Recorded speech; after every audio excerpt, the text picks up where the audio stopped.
नवाजी मोहब्बत शुक्रिया खुदा।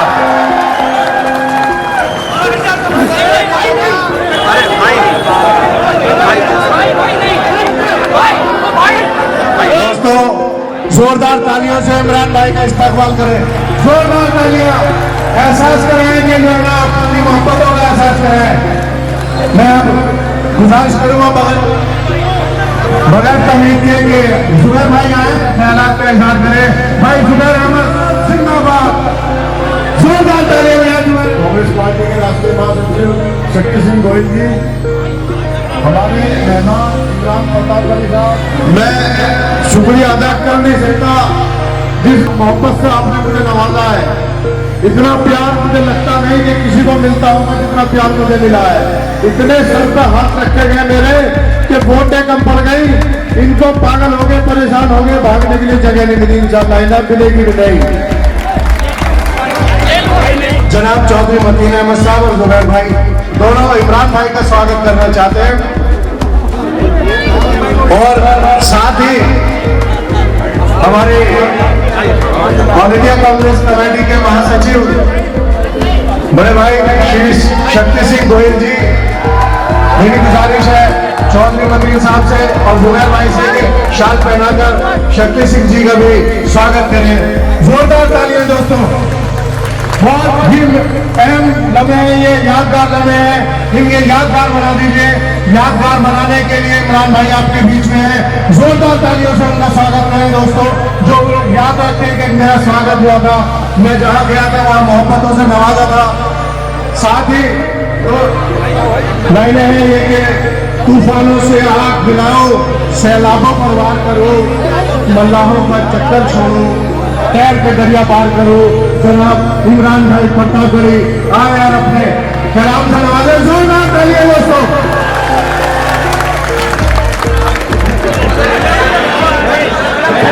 बहुत शुक्रिया अदा करता हूँ आप तमाम चाहने वालों का और बहुत मुबारकबाद देता हूँ अपने भाई चौधरी जुबैर को। एक ऐसी जीत की मुबारकबाद दे रहा हूँ जिस जीत ने सिर्फ दिल्ली में हंगामा नहीं मचाया बल्कि पूरे मुल्क में हंगामा मचाया कि इतनी बड़ी जीत हुई कैसे। ये चौहान बांगर की जो आवाम है उसने जो जीत दिलाई है उससे बड़े बड़े चुनावी पंडितों की हालत खराब हो गई। आदरणीय शक्ति सिंह गोयल जी हमारे बड़े भाई हैं, वो यहाँ मौजूद हैं, वो प्रभारी हैं दिल्ली के और उनकी क़यादत में चौधरी मतीन साहब के एहतराम में और एक नए खून के साथ जिस तरह से पूरा चौहान बांगर खड़ा हुआ है उसके लिए मैं चाहता हूं कि एक बार जोरदार ताली आप अपने एहतराम में बजाएं क्योंकि आपने वो करके दिखाया है जो कमाल है। बहुत शुक्रिया। एक कोई साथी है जो मोहब्बत में पोर्ट्रेट बनवा के लाए हैं, बहुत शुक्रिया। आप बाद में मुझे भेंट कर दीजिएगा इसे। आप बहुत शुक्रिया, आपने बहुत खूबसूरत बनवाया है। इतनी प्यारी तस्वीर देख के मुझे भी लग रहा है कि मैं ही हूँ या कोई और है, लेकिन बहुत खूबसूरत है। बहुत शुक्रिया आपका। चौहान बांगर वालों, मैंने आपसे उस दौरान वादा किया था कि मैं आपके बीच में आपका शुक्रिया अदा करने आऊंगा। आज मुझे कहीं और किसी प्रोग्राम में होना था, लेकिन आपसे जो वादा किया था उसे ना निभाता तो शायद ये एहसान फरामोशी होती। थोड़ी देर का वक्त है आपका शुक्रिया अदा करने के लिए। मैं थोड़ी थोड़ी गुफ्तगू भी करूंगा और थोड़ी थोड़ी शायरी भी आपको सुना दूंगा क्योंकि मैंने आपसे वादा किया था कि देख दिल्ली में दम फिर लिया आपका। चौहान बांगर वालों, देख दिल्ली ने फिर दम लिया आपका। आंधियों में जला है दिया आपका, आंधियों में जला है दिया आपका।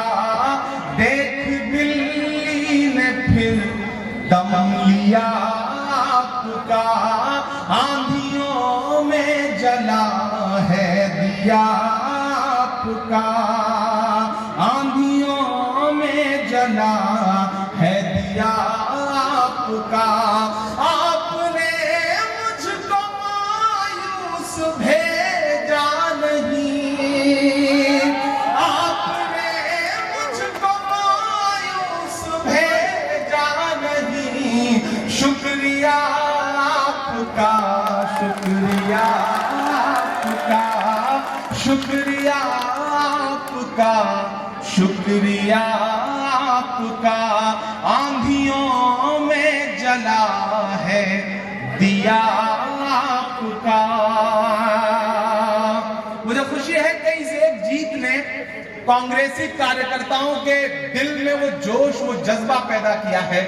और इस शुरुआत में ये जो शोला यहाँ से उठा है, इंशाल्लाह मुझे पूरा यकीन है कि आने वाले चुनाव में, चाहे वो एमसीडी का इलेक्शन होगा या फिर आने वाले विधानसभा का चुनाव होगा, कांग्रेस और दिल्ली की कांग्रेस ये बताएगी कि तरस खाओ ना हम पर वक्त के मारे नहीं हैं हम, तरस खाओ ना हम पर वक्त के मारे नहीं हैं हम, बता दो गर्दिशे दौरा भी हारे नहीं हैं हम, बता दो गर्दिशे दौरा भी हारे नहीं हैं हम, और हमें खैरात के टुकड़ों पे पलना ही नहीं आता। वो जो कहते थे कांग्रेस जीरो हो गई है, दिल्ली में कांग्रेस का वजूद खत्म है, उन्हें बताओ कांग्रेस के कार्यकर्ताओं कि बता दो गर्दिशे दौरा भी हारे नहीं हैं हम, हमें खैरात के टुकड़ों पे पलना ही नहीं आता, पुराने हुक्मरान हैं कोई बंजारे नहीं हैं हम।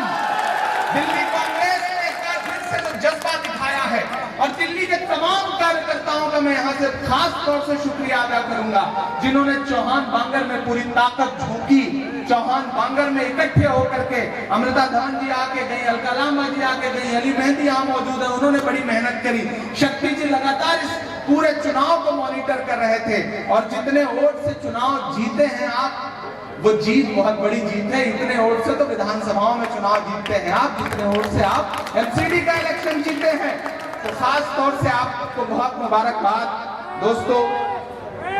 फिर भी मैं इस जीत से उतना संतुष्ट नहीं हूं, क्योंकि सितम की हद से गुजरकर तलाश करती है, सितम की हद से गुजरकर तलाश करती है, कोई बला हो मेरा घर तलाश करती है, हमारी प्यास को शबनम की पेशकश न करो, हमारी प्यास समंदर तलाश करती है। मैं इस इंतजार में हूं कि आने वाले एमसीडी इलेक्शन में पूरी दिल्ली, अभी तो सिर्फ चौहान बांगर ने बताया है, ये जो मौजूदा हुकूमत है, जिस हुकूमत का मुख्यमंत्री आज भी सदन में खड़ा होकर के ऐसी बात कर रहा था कि उसे सुन करके लग रहा है कि भाजपा तो बहुत छोटी चीज है उसके सामने, उसे लोग छोटा रिचार्ज कहते हैं, लेकिन मैं तो मानता हूं कि उस छोटे रिचार्ज ने बड़े वाले रिचार्ज को भी पीछे छोड़ दिया है। आज सदन का भाषण सुनिएगा तो आपको समझ में आएगा कि केजरीवाल जी किस दिशा में बढ़ चले हैं। उनका बजट आया है, और देशभक्ति नाम से जो बजट उन्होंने, जो चाशनी उन्होंने दिल्ली के सामने रखी है, वो वही मिशन है जो 2013-2014 में शुरू किया गया था, जब कांग्रेस के खिलाफ एक माहौल बनाया गया था, और उस माहौल का एक चेहरा अन्ना हजारे को ला करके दिल्ली में बिठाया गया था, और उनके पीछे जो तमाम कारिंदे इकट्ठे हुए थे, आज उठा के देख लीजिए तो किरण बेदी जी कहां हैं, आज उठा के देख लीजिए तो अरविंद केजरीवाल क्या काम कर रहे हैं, आज उठा के देख लीजिए तो उनके साथ जुड़े हुए बाकी लोग क्या कर रहे हैं। आप जरा सा फ्लैशबैक में जाइएगा, शक्ति जी इस बात के गवाह हैं कि कांग्रेस के खिलाफ एक माहौल बनाने के लिए आरएसएस और बीजेपी ने जो मोहरे इस्तेमाल किए थे, वो मोहरे लोकपाल बिल के नाम पर जो चीखते और चिल्लाते थे, वो इस वक्त कहां जाकर के बैठ गए हैं। मेरे भाइयों, मैंने यही खड़े होकर के चौहान बांगर की गलियों में खड़े होकर के आपसे कहा था कि आपको पानी का डर बना रहना चाहिए, और आपने जता दिया, आपने बता दिया उस नफरत वाली आपको कि अगर तुम हमारे खिलाफ जाओगे और फिर बाद में ये सोचोगे कि अपना पूरा चुनावी हमला यहाँ झोंक दोगे, रोड शो करोगे, अपने मंत्रियों को झोंक दोगे, उप मुख्यमंत्री को झोंक दोगे, और चौहान बांगर के अकलियत के लोग तुम्हारे झांसे में आ जाएंगे, तो नहीं, ये कौम बेदार हो चुकी है, समझदार हो चुकी है। मैं इसकी समझदारी को सलाम करता हूं। इसने ये बता दिया कि अब आपके चुनावी नारे, चुनावी झांसे इसमें हम आने वाले नहीं हैं, हम अपने वजूद की लड़ाई लड़ेंगे, हम देखेंगे कि कौन हमारे साथ खड़ा है और कौन हमारे साथ नहीं खड़ा है। मैं सलाम करूंगा आपको, मैं जुबैर नौजवान साथी जो हैं इनको खास तौर से और मुबारकबाद दूंगा कि मेरे भाई, इस नन्ही और नई पौध को न पनपने देने के लिए पूरी दिल्ली की सरकार लग गई थी, लेकिन मैं तो उस वक्त भी अलग कह रहा जब मैं इस चुनाव में आ रहा था तो मुझे हैरत है कि मेरी अपनी पार्टी के ही कुछ लोगों ने कहा कि इमरान कहां जा रहे हो, हार जाएगा चुनाव तो बेइज्जती हो जाएगी, क्यों अपनी इज्जत फंसा रहे हो। मैंने कहा मेरे भाई, लहरों से लड़ा करता हूं दरिया में उतरकर, साहिल पे खड़े होके मैं साजिश नहीं करता। लहरों से लड़ा करता हूं दरिया में उतरकर, साहिल पे खड़े होके मैं साजिश नहीं करता। वो जिससे पसीने की महक आती नहीं है, वो खून मेरे जिस्म में गर्दिश नहीं करता। मैं नफरत वाली ताकतों के खिलाफ पिछले कई साल से मुसलसल लड़ता रहा हूं, लड़ता रहूंगा। मैं सियासत में भी इसीलिए आया क्योंकि जब मुझे लगा कि मुशायरे का प्लेटफॉर्म, मुशायरे का कैनवस मेरे लिए अब छोटा पड़ रहा है, मैं जिनकी आवाज उठाता हूं, जिनके लिए लड़ता हूं, उस आवाज को और बुलंद करने के लिए मुझे किसी पार्टी का, पॉलिटिकल पार्टी का दामन थामना चाहिए। उन्हीं दिनों मेरी राहुल जी से मुलाकात हुई, राहुल जी ने मुझे बुलवाया और उस शख्स से मिलने के बाद मुझे लगा कि यार जो जहनियत है इस इंसान की, इस मुल्क को कोई आगे ले जा सकता है तो सिर्फ और सिर्फ कांग्रेस ले जा सकती है। मैं सलाम करूंगा राहुल जी को कि जो इस वक्त अपनी जान हथेली पर लेकर के पूरे मुल्क में आरएसएस और बीजेपी के खिलाफ सबसे मजबूत आवाज बन करके खड़े हैं। और वो एक शख्स जब बोलता है कहीं भी देश के किसी कोने में खड़े होकर के, तो पूरी बीजेपी, पूरी भारतीय जनता पार्टी की स्ट्रोल आर्मी बिलबिला जाती है। लेकिन वो आदमी अपनी चाल चल रहा है। मोदी जी कहते थे fit India, fit India, fit India, yoga करते हुए फोटो खिंचवाते थे, लेकिन हमारा राहुल गांधी खड़ा हुआ और उसने 9 सेकंड में 16 पुशअप मार के बताया कि फिट इंडिया होना इसको कहते हैं। दम है मोदी जी तो आइए पुशअप का मुकाबला कर लीजिए, तब पता चल जाएगा कि 56 इंच की छाती है या 6 इंच की है। ये राहुल जी ने बताया।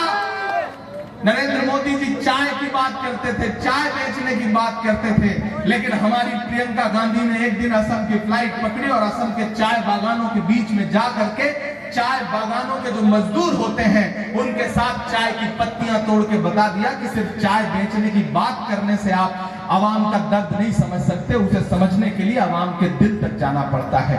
मुझे खुशी है कि मैं उस कांग्रेस का हिस्सा हूं।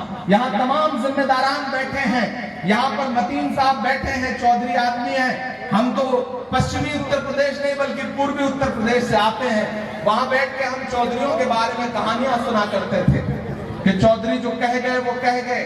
एक चौधरी साहब से एक साहब ने कहा आपकी उम्र कितनी है, तो उन्होंने कहा 55 साल। एक साल बाद फिर मुलाकात हुई, बोले आपकी उम्र कितनी है, बोले 55 साल। 2-3 साल बाद फिर मुलाकात हुई, बोले अब उम्र कितनी हो गई, बोले 55 साल। बोले भाई इतने दिनों में 1 साल भी नहीं बढ़ी। बोले भाई चौधरी हूं जो एक बार कह दिया तो कह दिया, उससे मुकरना थोड़ी है। तो मैं कहानियां सुना करता था, लेकिन जब अपने इस नौजवान भाई के लिए मुझे आना पड़ा और इस परिवार से जुड़ने के बाद जो रिश्ता जुड़ा, मैंने पिछली बार भी यहाँ माइक पर खड़े होकर कहा था कि मुझे मलाल है कि मैं आपके असेंबली इलेक्शन में क्यों नहीं आ पाया था। बड़ी कोशिशें हुई थी, मैं आना भी, बीच में एक आध बार मूड बना था कि मैं आऊंगा, लेकिन अनफॉर्चुनेटली नहीं आ सका था। मुझे मलाल है कि मैं क्यों नहीं आ सका था। उस कर्ज को उतारने के लिए मैं जुबैर के लिए आया और मुझे फख्र है कि चौहान बांगर ने उस मेरे आने की मोहब्बत का भरम रखा और उस भरम की वजह से आज पूरा देश ये कह रहा है कि दिल्ली ने बहुत समझदारी भरा फैसला किया है। और जो कह रहे थे कि जुबैर हार जाएंगे, जुबैर के खिलाफ साजिशें कर रहे थे, मैं उस वक्त भी कह रहा था कि कैंची से चरागों की लवें काटने वालों, कैंची से चरागों की लवें काटने वालों, कुदरत के करिश्मों से लड़ोगे तो मरोगे। तुम फूल को चुटकी में मसल सकते हो, लेकिन खुशबू को बिखरने से नहीं रोक सकोगे।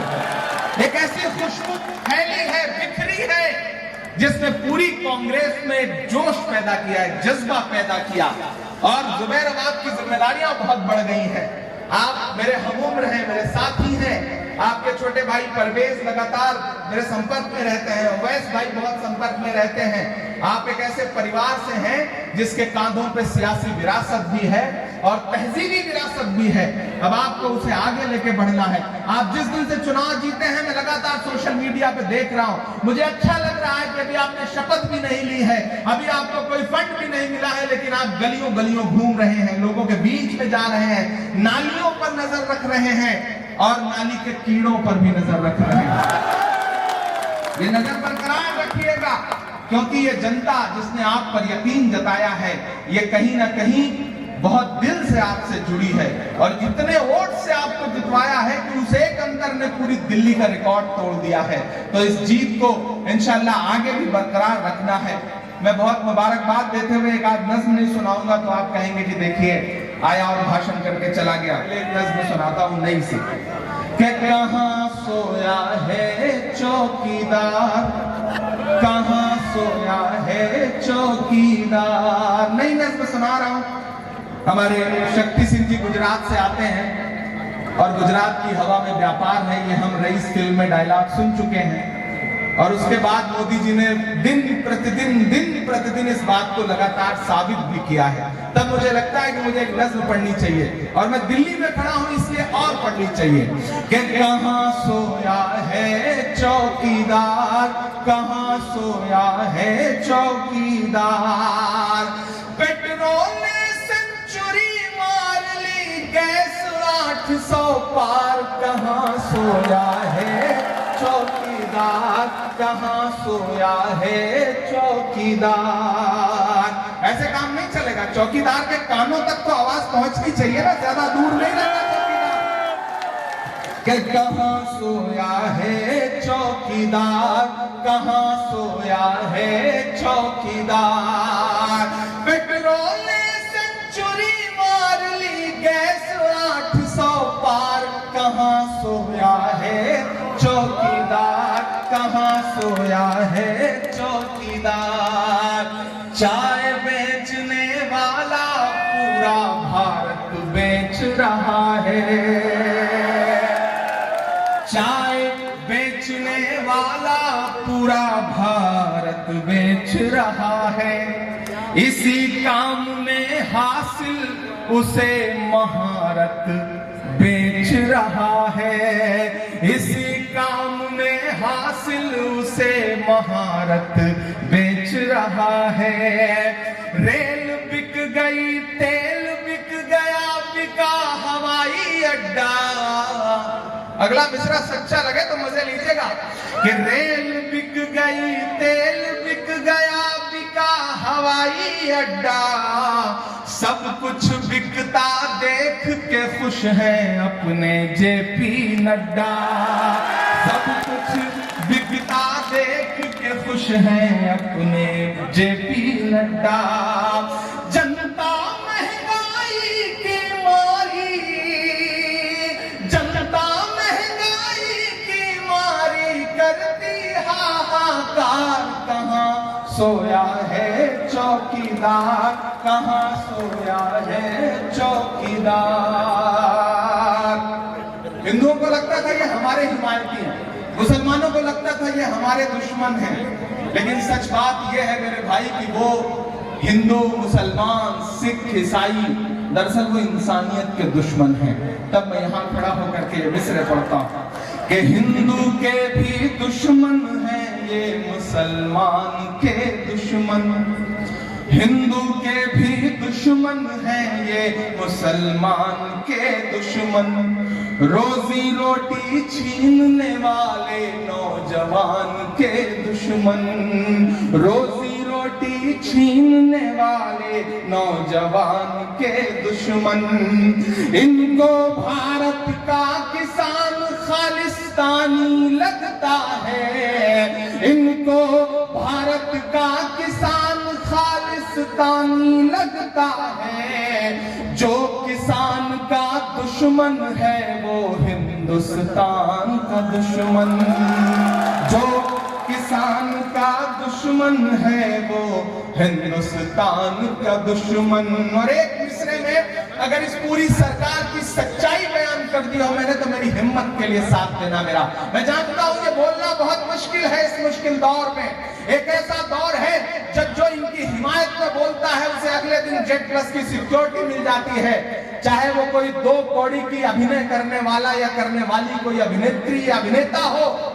लेकिन जो इनके खिलाफ खड़ा होता है उस पर कभी ये गाड़ी चढ़वाते हैं, कभी उसकी जान लेते हैं। आज मुझे अफसोस है कि आज भले ही हमारी राजनीतिक प्रतिद्वंदी है, लेकिन आज ममता बनर्जी जी पर भी हमला हुआ है नंदीग्राम में, भाजपा के गुंडों ने उन पर भी हमला किया है। मैं यहाँ खड़ा होकर के पूरी कांग्रेस की तरफ से इस बात की मजम्मत करता हूं, क्योंकि एक चुने हुए मुख्यमंत्री के खिलाफ इस तरह से आम कार्यकर्ताओं से बदतमीजी करवाना ये भारतीय जनता पार्टी का पेशा बन चुका है और हम इसका विरोध करते हैं। तब मैं एक मिसरे में आप तक ये बात पहुंचाता हूं कि इनको भारत का किसान खालिस्तानी लगता है, जो किसान का दुश्मन है वो हिंदुस्तान का दुश्मन। आम आदमी नहीं, इस एक लाइन में दोनों निपट रहे।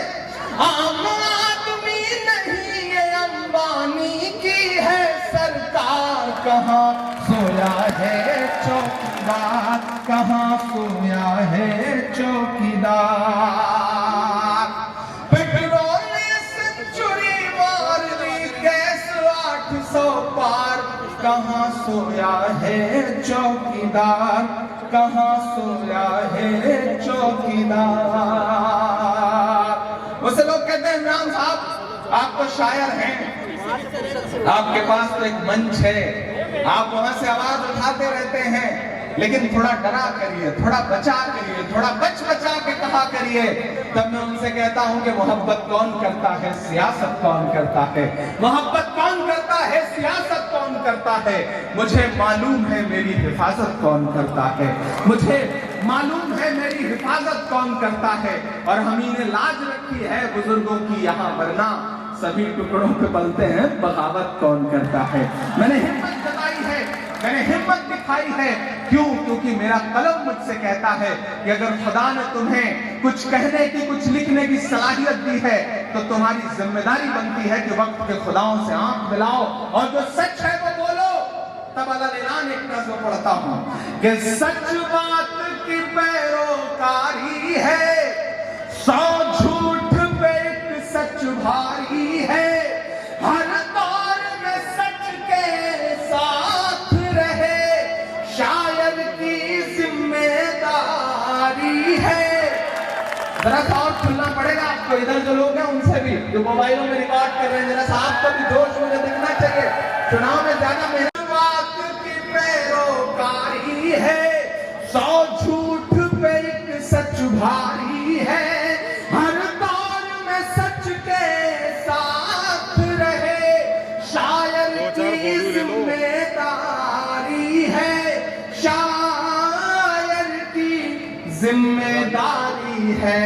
मैं आग से लड़ने निकला हूँ, अंगारों से क्या डरना, क्या डरना। मैं शायर हूँ, एक शायर को सरकारों से क्या डरना, क्या डरना। साल भर पहले इस इलाके को जलाने की सरकारी साजिश हुई थी, लेकिन इस एक साल में आपने उम्मीद की नई कोपलें फोड़ दी हैं। तब मैं यहाँ खड़ा होकर फिर कह रहा हूँ कि मायूसी कुफ्र है, वक्त की नब्ज पकड़ो, वक्त के साथ चलो, जैसे इस बार साथ चल रहे हो। वक्त की नब्ज पकड़ो, वक्त के साथ चलो, क्योंकि जो वक्त के साथ नहीं चलते, वक्त उनसे बहुत बुरा इम्तिहान लेता है। जिन अंग्रेजों की हुकूमत में कभी सूरज नहीं डूबता था, वो वक्त की नब्ज नहीं पकड़ पाए, तो आज उनके राजाओं के कपड़े बैंड बाजे वाले पहनते हैं। वक्त के साथ चलो, वक्त के साथ चलना पड़ेगा। एहसास की शिद्दत मातम है, लफ्जों में खुशी ना मातम है। एहसास की शिद्दत मातम है, लफ्जों में खुशी ना मातम है। इस बात पे बस ईमान रखो, हर जुल्म की उम्र बहुत कम है, हर जुल्म की उम्र बहुत कम है। और चौहान बांगर वालों, तुम सूरज हो। ये कहा जा रहा था कि अगर हमारा कैंडिडेट हार गया तो यहाँ फंड नहीं आएगा, यहाँ डेवलपमेंट नहीं होगा। अरे तुम सूरज हो, तुम सूरज हो, और सूरज को अंधियारों से क्या डरना, क्या डरना, क्या डरना। मेरा यकीन बोल रहा है मिस्रों में, कोई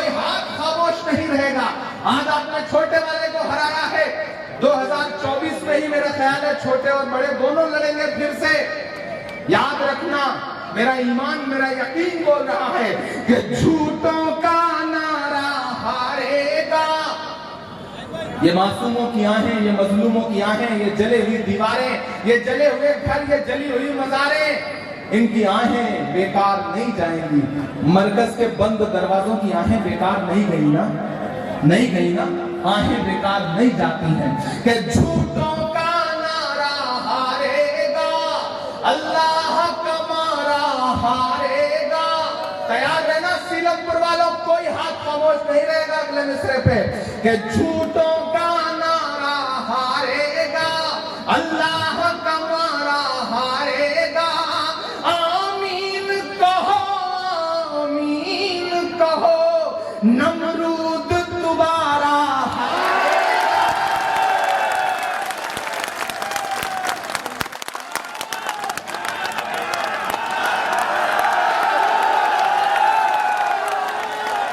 झूठों का नारा हारेगा, अल्लाह का मारा हारेगा। आमीन कहो, आमीन कहो, नमरूद दोबारा हारेगा।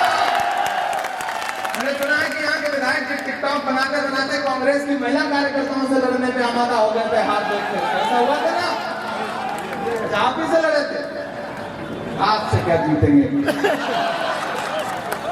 ये छोटी छोटी चीजें, ये कांग्रेस का कार्यकर्ता है, इसने जब फिरंगियों से हमेशा लोहा दिया, तो ये आजकल वाले जो छोटे छोटे काले अंग्रेज हैं, इनसे लड़ने में इसे कोई दिक्कत नहीं आएगी। ये तो ये मजबूत है। देखिए मैं देश भर में जाके एक बात कहता हूँ, कोई आपके बीच में आता है वो हिंदू बन के वोट मांगता है, कोई आपके बीच में आता है मुसलमान बन के वोट मांगता है।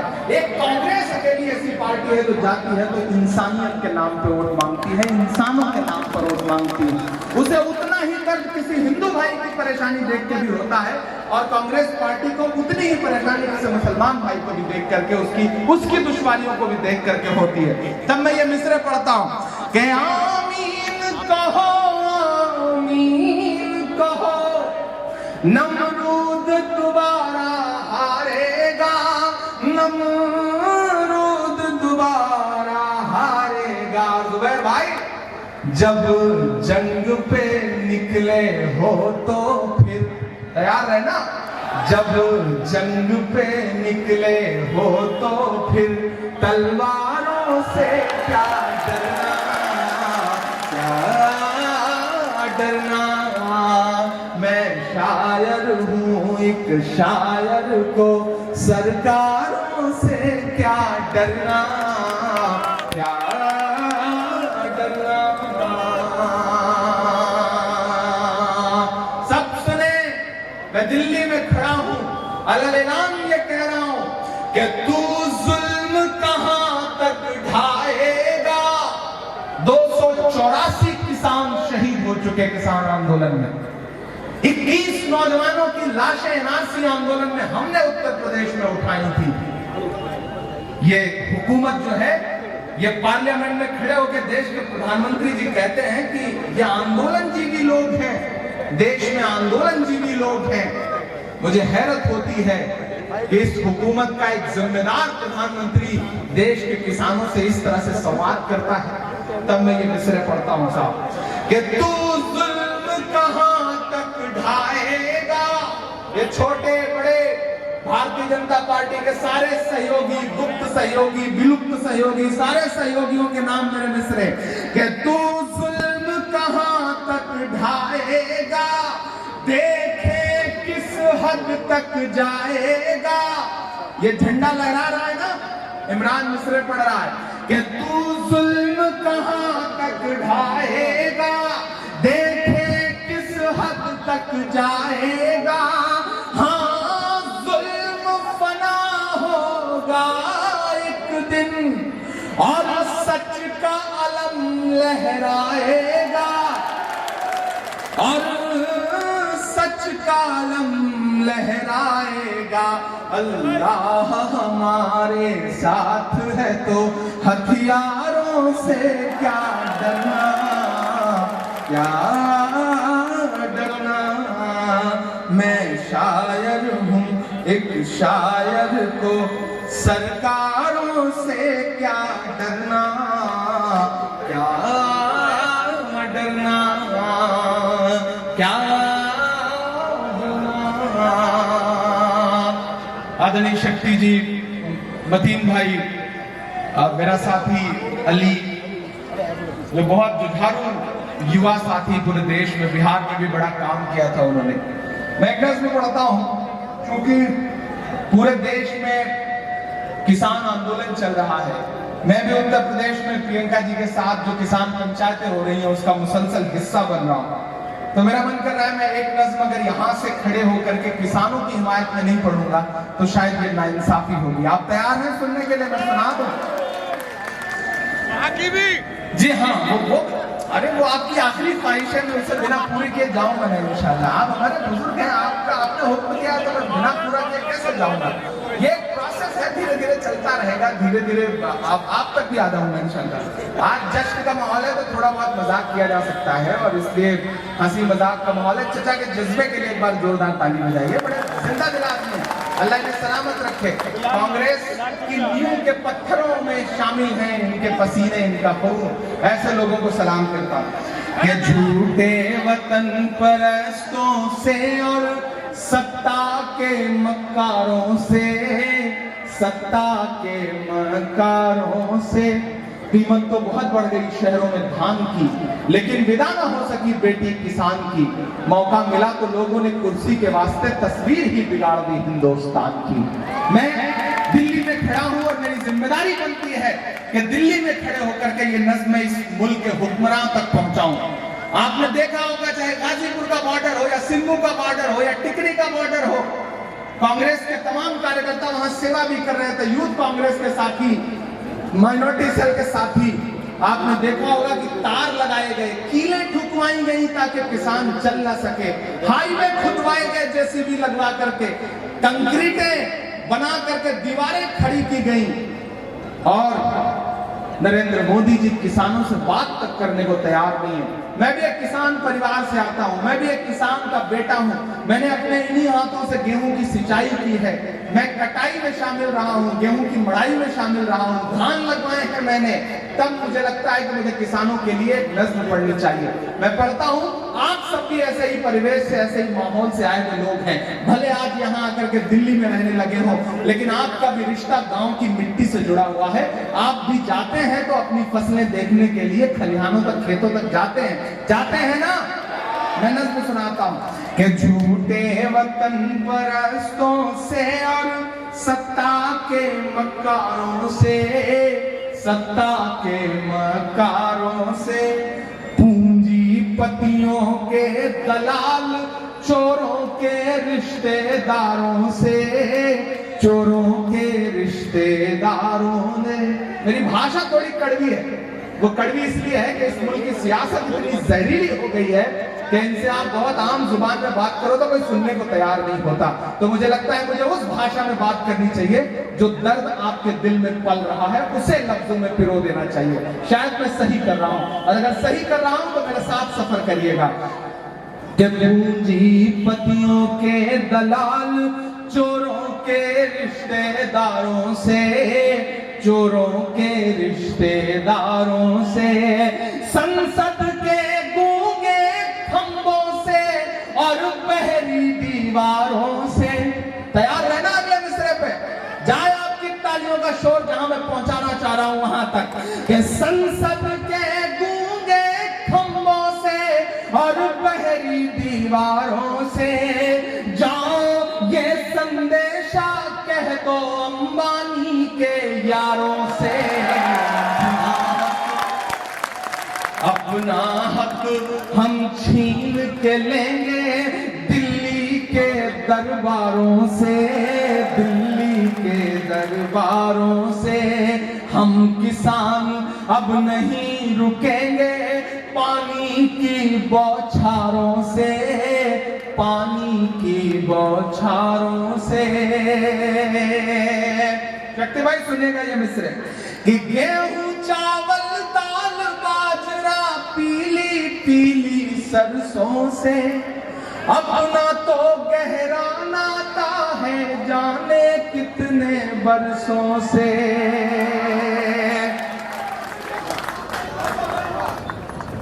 बहुत शुक्रिया, बहुत शुक्रिया। कि गेहूं चावल दाल बाजरा पीली पीली सरसों से अपना तो गहरा नाता है जाने कितने बरसों से। सूखे से भी लड़ते हैं और बारिश से भी लड़ते हैं, हम किसान तो सरकारों की साजिश से भी लड़ते हैं।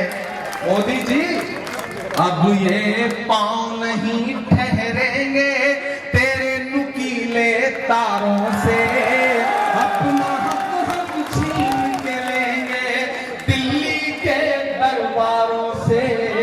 जाओ ये संदेशा कह दो अंबानी के यारों से, अंबानी के यारों से।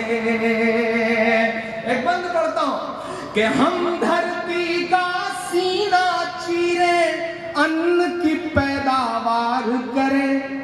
वो सांसद, कई सारे सांसद पार्लियामेंट में खड़े होकर कहते हैं कि ये तो सरहद पर कौन बैठा है, ये तो खालिस्तानी है, ये तो आतंकवादी है।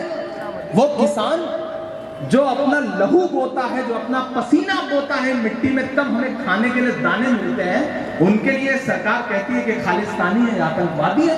तब मेरा गुस्सा बोल रहा है इन मिस्रों में कि हम धरती का सीना चीरे अन्न की पैदावार करें और सदन में बैठे जालिम हम पर अत्याचार करें। हम तुझसे दुखड़ा रोते हैं जब फूटी तकदीरों का, हम तुझसे दुखड़ा रोते हैं जब फूटी तकदीरों का, तब तू रौब दिखाता है बंदूकों का जंजीरों का। यही सदाएं चौहान मांगने वालों, यही सदाएं गूंज रही हैं गलियों से चौबारों से। अपना हक हम छीन के लेंगे दिल्ली के दरबारों से।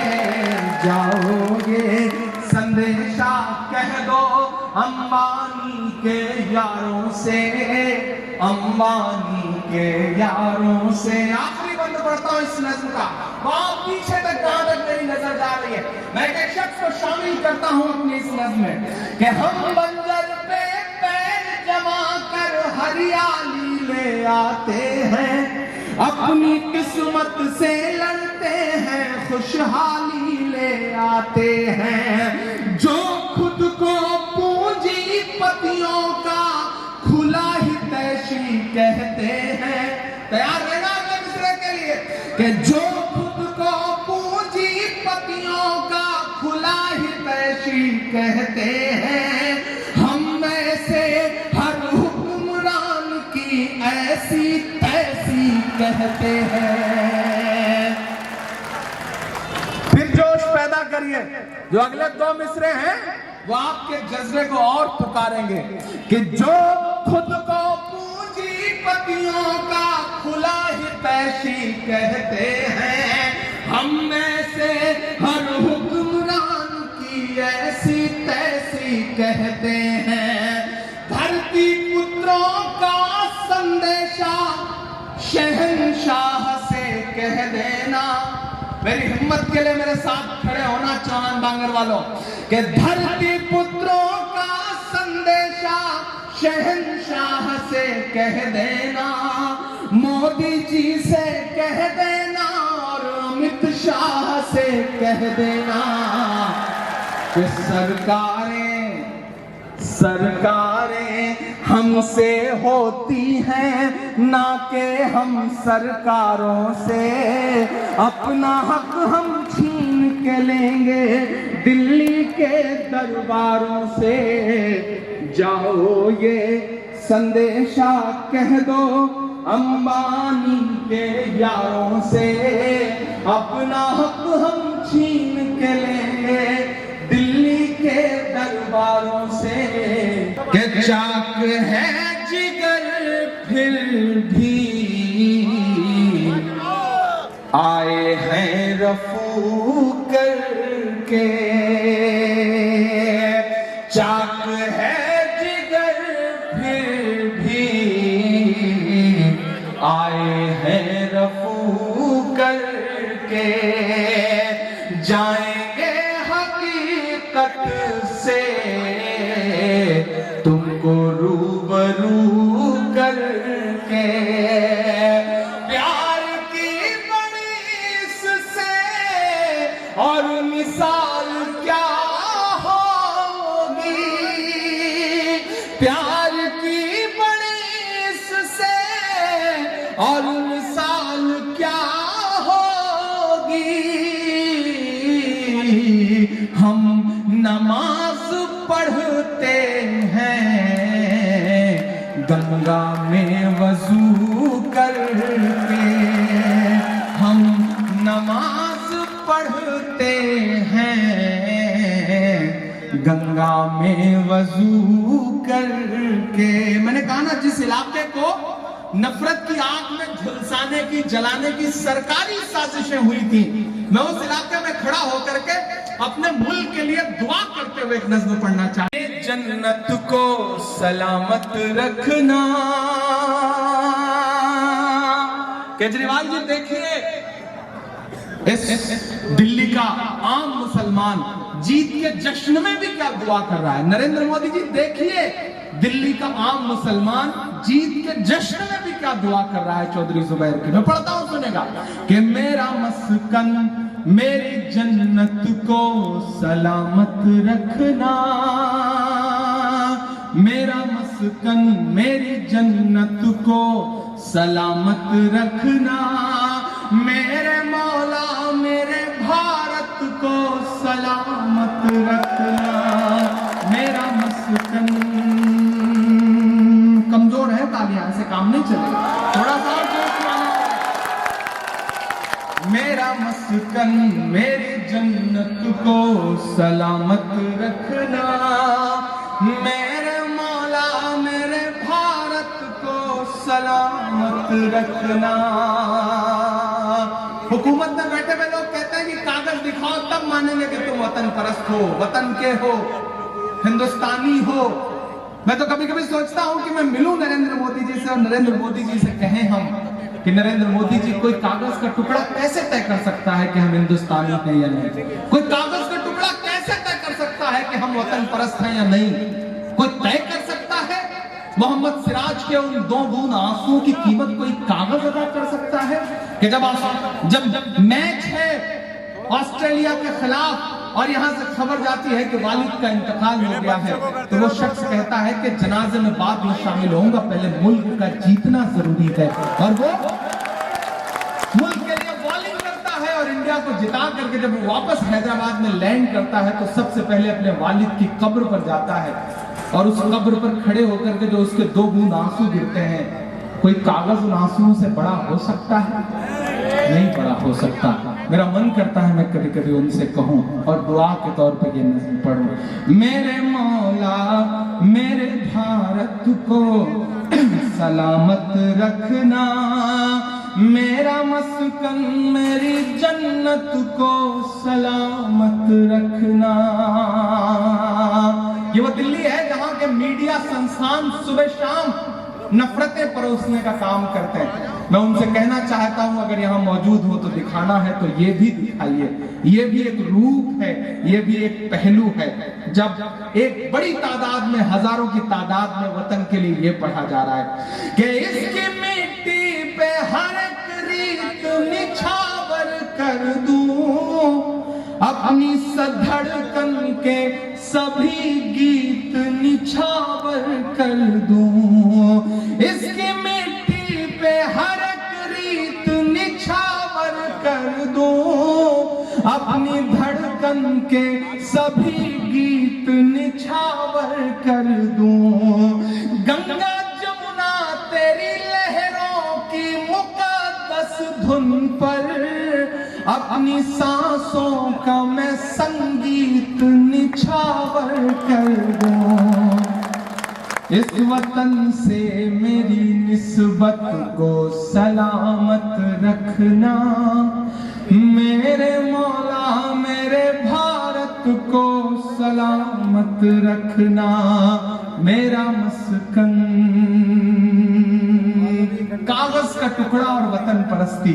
और मेरा एक बंद, सोचता हूं तो मेरी आंख छलक जाती है, मुल्क से रूह का रिश्ता बड़ा जज्बाती है।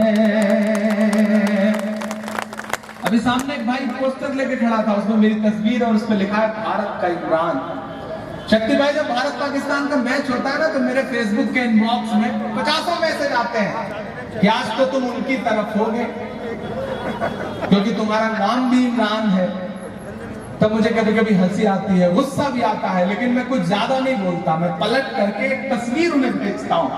ऐसे तमाम मैसेजेस को पलट के एक तस्वीर भेजता हूँ। एक तस्वीर कि एक शख्स हिंदुस्तान का हज करने गया है और वो खाने काबा के सामने खड़ा है और उसके हाथ में तिरंगा है। मैं वो तस्वीर पलट के भेजता हूँ और उस तस्वीर के नीचे बस इतना लिखता हूँ कि मुझसे वतन परस्ती का सबूत मांगने वाले मेरे भाई, ये है मेरी वतन परस्ती का सबूत। हमने तो ऐसी जगहों पर भी तिरंगा फहराया है जहां कदम रखने की तुम्हारी औकात भी नहीं है। सोचता हूं तो मेरी आंख छलक जाती है, मुल्क से रूह का रिश्ता बड़ा जज्बाती है। मेरे आका ने मदीने में कहा था ये कभी, तैयार रहना, मेरे आका ने मदीने में कहा था ये कभी, हिंद की समत से एक ठंडी हवा आती है, ऐसी पाकीज़ा मोहब्बत को सलामत रखना, मेरे मौला मेरे भारत को सलामत रखना, मेरा मस्कन मेरी जन्नत को सलामत रखना, मेरे मौला मेरे भारत को सलामत रखना। वो चलो कहते हैं इमरान, तुम क्यों इतने कड़वे हो जाते हो? क्यों तुम्हारे लफ्जों में जहां से चाशनी टपकनी चाहिए थी वहां कड़वाहट क्यों आ जाती है? तब मैं कहता हूं कि मेरे भाई, इस मुल्क की तहजीब का, इस मुल्क की परंपरा का जो नुकसान मौजूदा सत्ताधारी पार्टी ने किया है उसका कोई बदला नहीं हो सकता। तब इमरान एक बंद पड़ता है कि मुस्कुराती हुई तहजीब को तुम सुन किया है, तुमने भारत की फजाओं को जहन्नुम किया है, मेरे भारत से मेरा रिश्ता कुछ इस तरह का है, हमने इस मुल्क की मिट्टी से तयम्मुम किया है, ऐसी रूहानी इबादत को सलामत रखना, मेरे मौला मेरे भारत को सलामत रखना।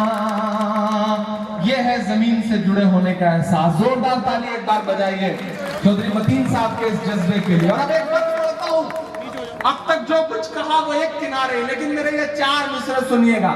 जो लोग ये कहते हैं पड़ोसी मुल्क चले जाओ, यहाँ चले जाओ, वहां चले जाओ, मैं कभी कभी उनसे कहता हूं कि वो चाहते हैं कि हिंदुस्तान छोड़ दें हम, वो चाहते हैं कि हिंदुस्तान छोड़ दें हम, बताओ भूत के डर से मकान छोड़ दें हम? तब एक बंद करता हूं कि तूने नफरत का जो बाजार सजाया हुआ है, तू ये कहता है मुसलमान पराया हुआ है, तूने नफरत का जो बाजार सजाया हुआ है, तू ये कहता है मुसलमान पराया हुआ है, आजा दिल चीर के दिखलाऊं वतन का नक्शा, मेरा भारत मेरी सांसों में समाया हुआ है, मेरे ईमान की अकीदत को सलामत रखना, मेरे मौला मेरे भारत को सलामत रखना। आखिरी बंद पढ़ता हूं। भारतीय जनता पार्टी में कई सारे नेता तो ऐसे हैं जो लगता है कि वो सदन में नहीं है, बल्कि उन्होंने ट्रेवल एजेंसी खोल रखी है और वहां से सिर्फ एक टिकट काटते हैं पाकिस्तान का। पाकिस्तान चले जाओ, टिकट ले लो, पाकिस्तान चले जाओ। मैं तो कभी कभी मन करता है गिरिराज सिंह जी से और इन सारे लोगों से कहूं कि भैया भेजना है तो वहां का टिकट और वीजा क्यों दे रहे हो?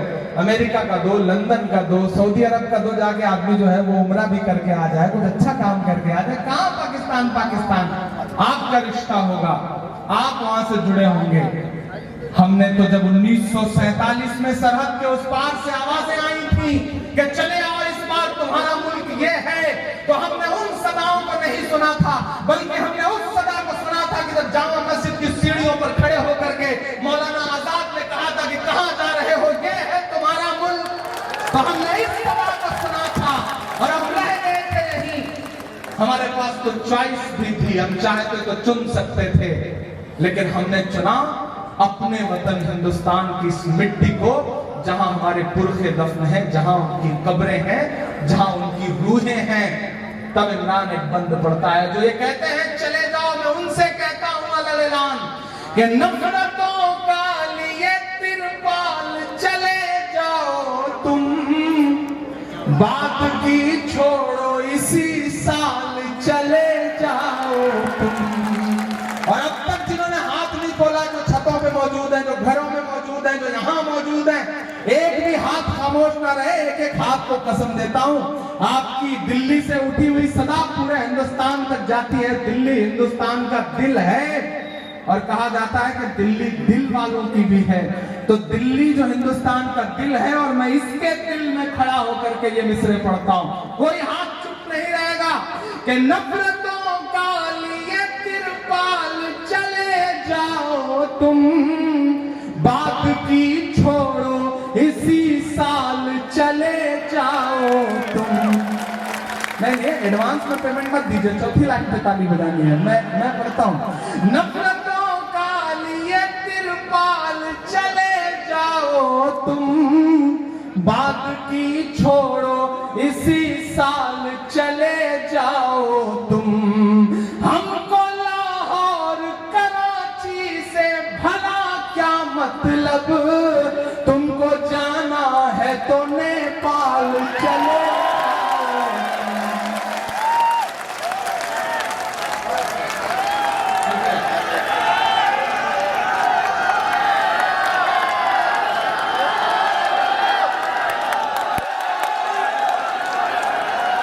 शुक्रिया, बहुत शुक्रिया।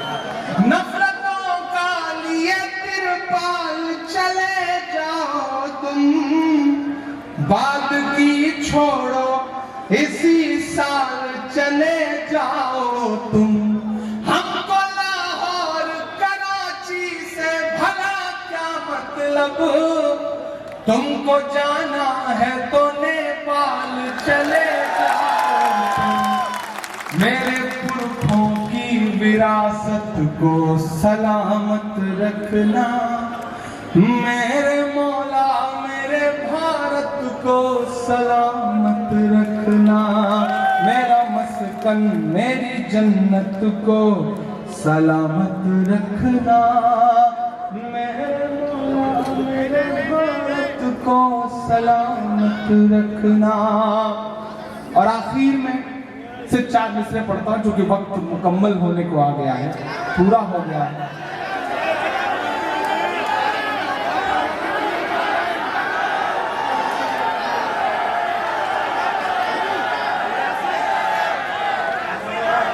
चाचा सुनना क्या है आपको? मैं सुन नहीं पाया था कि आप सुनना क्या चाह रहे हैं। सुनना क्या चाह रहे हैं आप? आवाज बताइए मुझे। अच्छा, देखिए आप बड़े समझदार लोग हैं। मतलब आपको लग रहा है कि आज बंदा फंस गया है, तो जितना हो सके आज निपटा ही दो भाई। फिर आता रहूंगा, फिर आऊंगा। पहले अच्छा, वो कोई साथी आना चाह रहे हैं, उन्हें आने दीजिए। आ जाइए, उन्हें आने दीजिए भाई, वो आने दीजिए। वो बेचारे कुछ बनवा के लाए हैं, नहीं मिला तो उनको लगेगा कि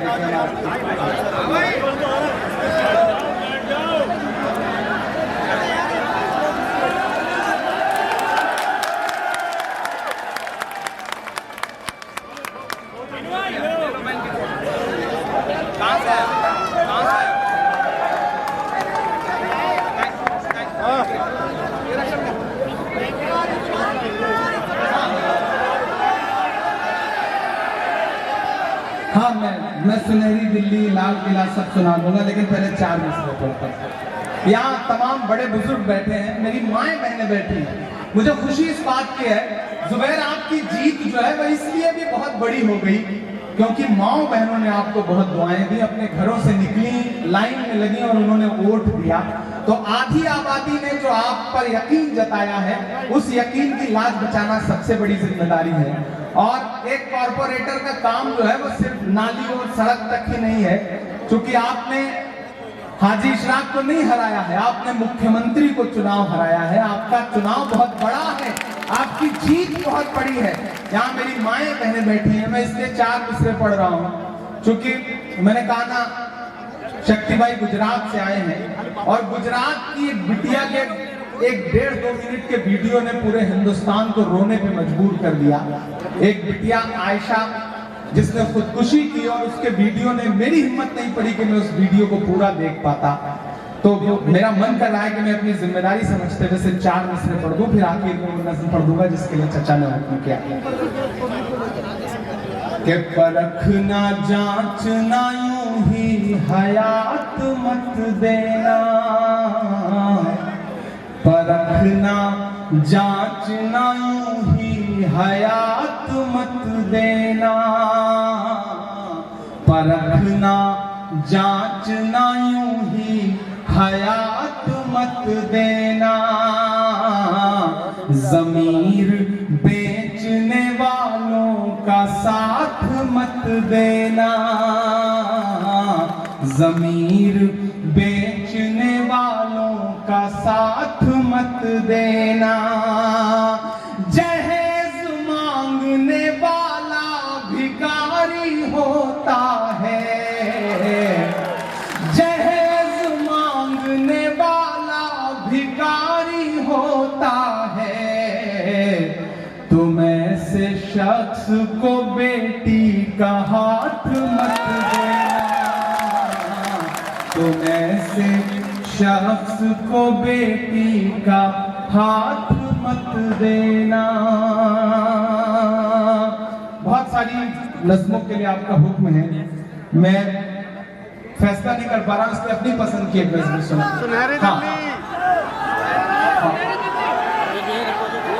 हाँ, अच्छा पहले चाय वाला सुना दो। हाँ, पहले चाय वाला सुना दो, नहीं ये सांस नहीं लेने देंगे। कि चाय वाले बाबू चाय लेके डूबेगी, चाय वाले बाबू को। और कांग्रेस के साथियों, यहाँ पूरी कांग्रेस मौजूद है, मैं एक बात कहता हूँ, देखिए चौहान बांगर ने आपको एक सिग्नल दिया है। दिल्ली कांग्रेस के साथियों, मेरा एक संदेश है, याद रखना कि चौहान बांगर ने आपको एक सिग्नल दिया है। रेड लाइट पर खड़े रहो और रेड लाइट हो और चल पड़ो तो एक्सीडेंट हो जाता है, लेकिन अगर ग्रीन लाइट हो जाए और ना चलो तब भी एक्सीडेंट हो जाता है।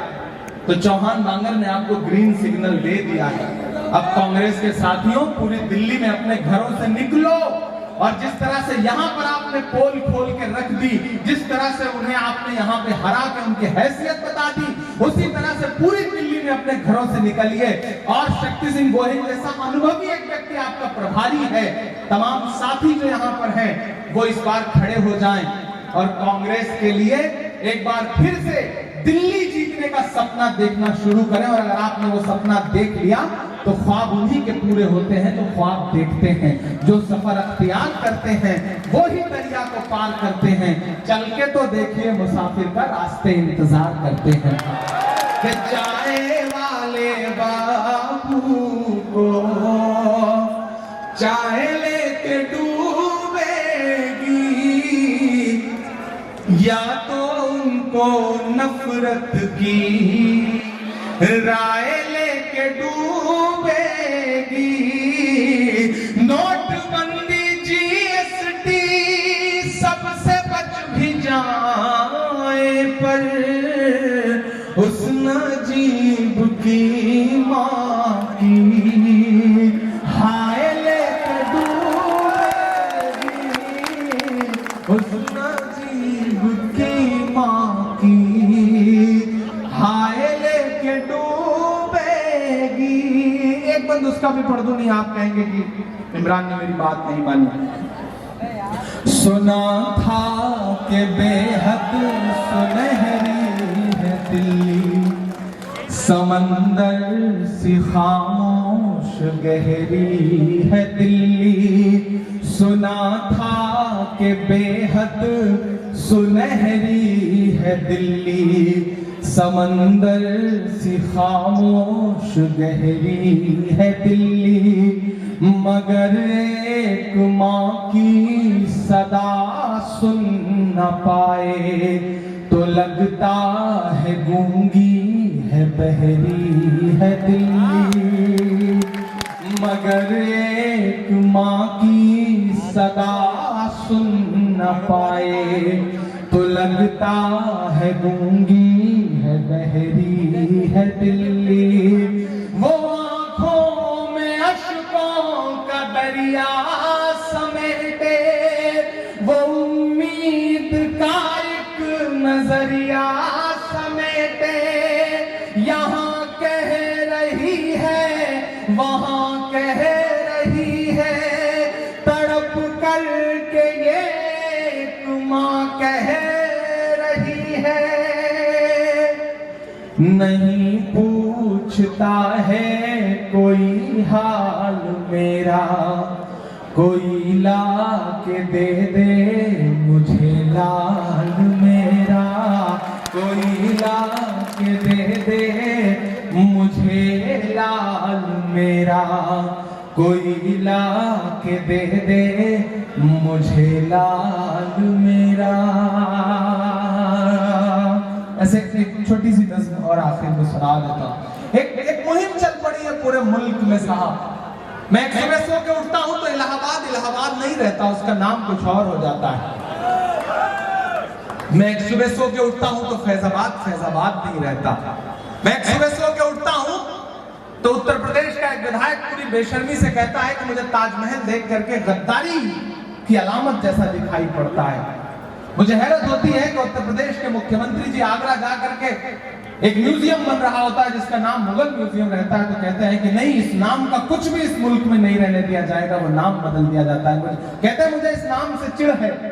मैं कभी कभी कहता हूं, मेरा मन करता है कि मैं उससे कहूं कि आपको चिढ़ है, लेकिन आप इस चिढ़ को कहां ले जा करके छुपाइएगा जब पूरा मुल्क आखिरी मुगल बादशाह बहादुर शाह जफर की कयादत में इकट्ठा होकर के अंग्रेजों के खिलाफ लड़ रहा था। आप उस नाम को कैसे झुठला सकते हैं? नहीं झुठला पाएंगे आप इलाहाबाद में बने हुए अकबर के किले को कैसे झुठला सकते हैं? आप कैसे झुठला सकते हैं इस मुल्क में फैली हुई हजारों लाखों इमारतों को, निशानियों को कैसे झुठला सकते हैं? ये मुल्क सबको लेकर चलने से बनता है। ये मुल्क जितना नरेंद्र मोदी जी का ही है उतना ही किसी इमरान प्रतापगढ़ी का भी है। ये मुल्क जितना शक्ति सिंह गोहिल जी का ही है उतना ही किसी मतीन चौधरी साहब का है। ये मुल्क जितना अमित शाह जी का है उतना ही कैप्टन अमरिंदर साहब का भी है। ये मुल्क जितना किसी हिंदू का है उतना ही मुसलमान का भी है, उतना ही सिख का भी है, उतना ही ईसाई का भी है। ये मुल्क सबसे मिल करके बनता है। तब एक नज़्म आखिर में जाते जाते पढ़ता हूँ कि बीते हुए कल से नफरत है, आते हुए पल से नफरत है, उनको कबीर के दोहों से, गालिब की गजल से नफरत है। वो एक इमारत जिस पर दुनिया भर की मोहब्बत नाज करे, मेरे देश में कुछ बेशर्मों को उस ताजमहल से नफरत है। मेरे देश में कुछ बेशर्मों को उस ताजमहल से नफरत है। बेजान सी उन दीवारों में, तैयार रहना, बेजान सी उन दीवारों में चाहत ही चाहत पाओगे। बोलो क्या क्या झुठलाओगे, बोलो क्या क्या झुठलाओगे, बोलो क्या क्या झुठलाओगे। जिस ओर नजर दौड़ाओगे, तैयार है ना, जिस ओर नजर दौड़ाओगे हमको ही हमको पाओगे। बोलो क्या क्या झुठलाओगे, बोलो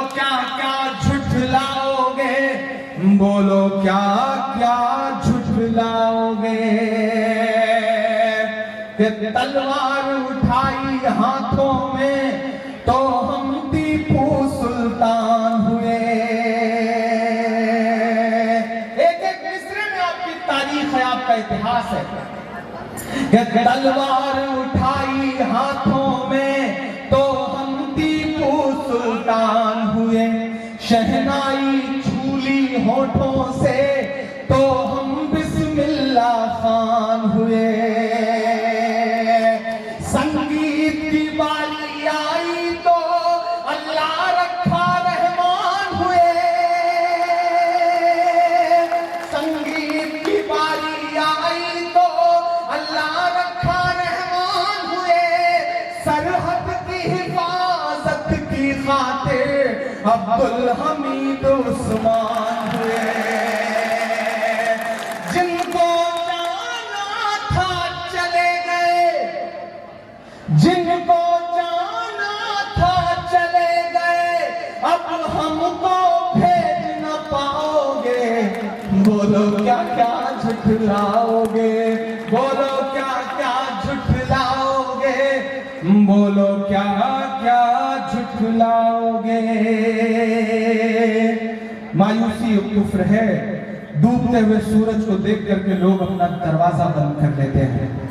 मायूस होने से काम नहीं चलेगा, कहना पड़ेगा कि जमुना का किनारा अपना है, हर एक नजारा अपना है। वो फूल फुलैया अपनी है, वो कुतुब मीनारा अपना है।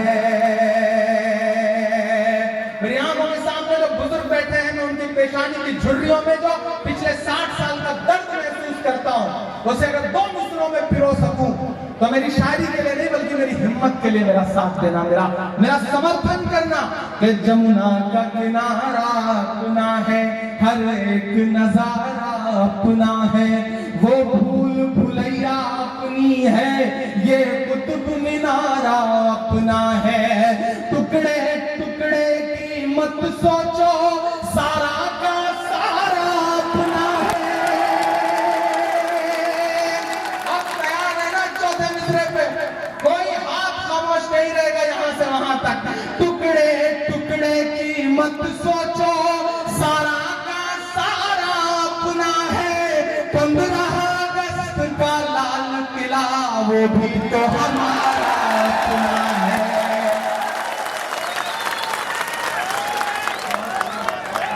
जमुना का किनारा अपना है, हर एक नजारा अपना है।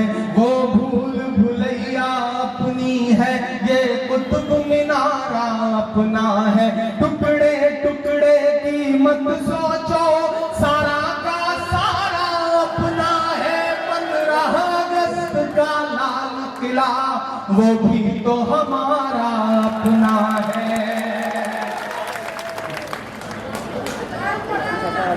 बहुत शुक्रिया। चचा ने ला करके मुझे कुछ इनाम दिया है, मैं इनकी मोहब्बतों को सलाम करता हूँ। बहुत शुक्रिया, बहुत शुक्रिया। मैं इनके जज्बे की कदर करता हूँ, लेकिन मैं कुछ ज़्यादा तो नहीं। मैं चाहता हूँ कि जुबैर भाई कल सुबह जो पहला सफाई कर्मी आपको दिखाई पड़े उसे मेरी तरफ से ये बतौर इनाम दीजिएगा कि वो अच्छा काम। जमुना का किनारा अपना है, हर एक नजारा अपना है। वो भूल भुलैया अपनी है, वो कुतुब मीनारा अपना है। टुकड़े टुकड़े की मत सोचो, सारा का सारा अपना है। 15 अगस्त का लाल किला वो भी तो हमारा अपना है।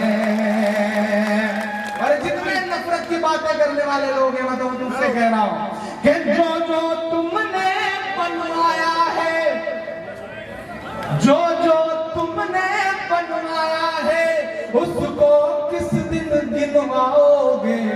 बोलो क्या क्या झुठलाओगे, बोलो क्या क्या झुठलाओगे, बोलो क्या क्या झुठलाओगे। और बस इतना कह के विदा लेता हूं कि मेरी खुशबू संभाल कर रखना, मेरी खुशबू संभाल कर रखना, दिल पे काबू संभाल कर रखना, तेरे सीने से लग के रोना हूँ, मेरे आंसू संभाल कर रखना। बहुत शुक्रिया। एक बार एक एक अपने हाथ उठा करके चौधरी जुबैर को उनकी जीत के लिए मुबारकबाद दे। इंशाल्लाह जब आप आवाज देंगे, चौहान बांगल आवाज देगा, सीलमपुर आवाज देगा, मैं आपके बीच हाजिर होता रहूं। मैंने वादा किया था और अपना वादा पूरा किया। फिर आपसे वादा कर रहा हूं कि जब आप कहेंगे तब इंशाल्लाह आपके बीच में आता रहूंगा। बहुत शुक्रिया, बहुत बहुत। आप सबने जिस तरह से शामिल होकर के इस चौधरी जुबैर अहमद की टीम के जश्न को कामयाब बनाया, आपका और भाई इमरान प्रताप दरी, आपका भी बहुत बहुत शुक्रिया। आपने आकर के इस महफिल को चार चांद लगाए, उसके लिए हम सब आपके बहुत बहुत शुक्रगुजार हैं। चौधरी मतीन साहब की तरफ से, चौधरी जुबैर साहब की तरफ से और पूरी सिलसिला विधानसभा जनता पार्टी की तरफ से आपको मैं शुक्रिया अदा करता हूँ।